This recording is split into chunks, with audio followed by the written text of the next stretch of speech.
Okay, everybody, this is Dr. Tausman. I'm going to try to give you the basics of kind of biology, biological psychology 1, 2, 3.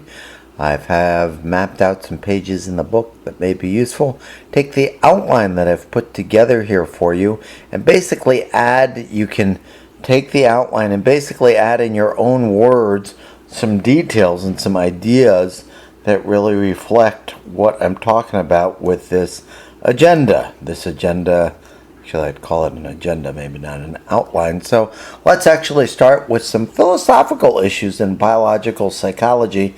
Now in the old textbook I had, it went into a great deal of detail on this, but your new book doesn't go too much into this, but let me share this with you.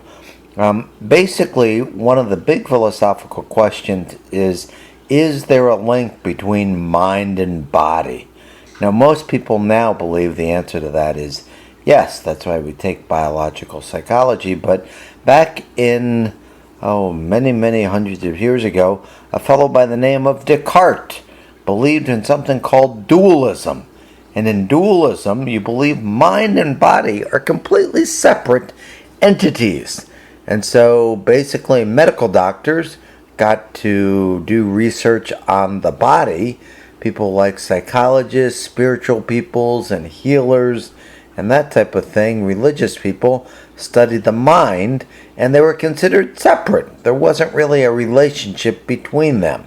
And so Descartes was the one to find this idea of dualism, which you can still see really a lot of in society today. That, is it just a biochemical situation, or is there something mental going on? But he was the one to bring in this idea of dualism. Dualism has kind of been rejected by most people now because we do know that there is a connection between mind and body, and that idea is the position of monism. There is some sort of relationship between the two. Now, there are two positions you can take on monism. One of the positions you can take is that you can reduce all mind states to specific neurobiological substrates. So any mental state you have, you can reduce into a biological state. One of the ideas that was kind of prevalent with this wasn't really a mind state, but they actually found in monkeys that they found specific neurons that only responded when these monkeys looked at specific faces. So specific neurons that respond to specific faces was considered type reductionism. You can reduce from mind to body in a one-to-one way. The other type, and actually pharmaceutical companies are very interested in this, because if you believe in type reductionism, taking drug X for a psychiatric problem will fix whatever disorder you have. Most people in psychology take the position of token reductionism. And in token reductionism,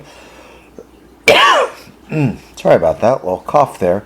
In token reductionism, you believe there is a link between mind and body, but it's not a one-to-one match. You believe, for example, that people who are depressed may have some lower levels of serotonin and maybe some changes in norepinephrine, but you just can't reduce and say, okay, low levels of serotonin, increase the levels of serotonin, fix depression. That it's not nearly that simple, that there is a relationship, but it's not a one-to-one relationship where you can reduce right from a mind state, depression, right to a body state. So most people believe now in this idea of monism, and most people believe in this, what we would call token reductionism. So for the next part of the lecture, I wanted to go over a little bit more on how a neuron actually works. Your book on pages, 17 to 19, has it. I put the pretty little picture there. The basic way that a neuron works is basically electrochemical impulses are used. You've basically got three parts of a neuron. You've got the dendrites. They collect the electrical information that is summated at the cell body and if there is enough electricity, an action potential is sent down the axon to the very end. At the very end of the axon, there is a synapse. And the synapse, basically, there is a release of chemicals at the synapse called neurotransmitters. And these neurotransmitters are released. They bind to the dendrite of the next neuron, and maybe you see the same thing happening again. So that's kind of the overview of things, and hopefully that makes good sense for you, and that will conclude recording number 1. What you basically want to do is take the agenda that I have here and basically add in your own words and using some information from the book, information that allows you to elaborate on this.